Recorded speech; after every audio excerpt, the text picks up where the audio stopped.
నన్ను ఎంతగానో సపోర్ట్ చేస్తున్న నా అన్న తమ్ముళ్ళకి రాఖీ పౌర్ణమి శుభాకాంక్షలు. మా ఇంట్లో ఇట్లా రాఖీ పండుగ జరుపుకోవడం ఇది రెండోసారి. మాకైతే లైఫ్ లాంగ్ ఈ అదృష్టం లేదు. నేను, మా అక్క ఇద్దరమే. మాకు అన్న తమ్ముళ్ళు ఎవ్వరు లేరు.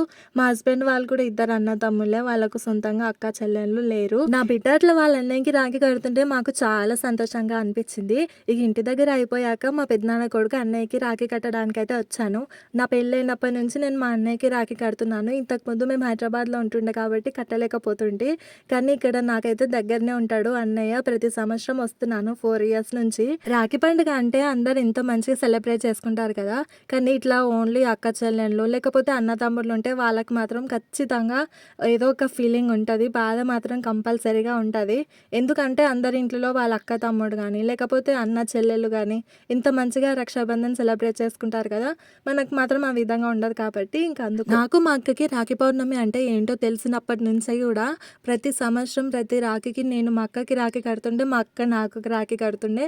మేమిద్దరం కలిసి మా అమ్మకి రాఖీ కట్టి మేము కాడికి ఇంట్లో హ్యాపీగా సెలబ్రేట్ చేసుకుంటుండే. మా అమ్మ నాన్నకి మాత్రం కొడుకులేరనే ఫీలింగ్ మా అక్క అయితే అస్సలకి రానియదు. దర్జాగా ఒక కొడుకులాగా మా ఇంటి దగ్గరనే పెళ్లి చేసుకొని పోయింది. ఇంకొకటి రోజు అమ్మ నాన్న దగ్గరికి వచ్చి వాళ్ళని హ్యాపీగా చూసుకుంటుంది. దూరం ఉన్న నాకు అది చాలా సంతోషంగా అనిపిస్తుంది. అవును, ఇంతకీ మీరు మీ రక్షాబంధాన్ని ఎలా సెలబ్రేట్ చేసుకున్నారో కమెంట్లో చెప్పడం మర్చిపోకండి.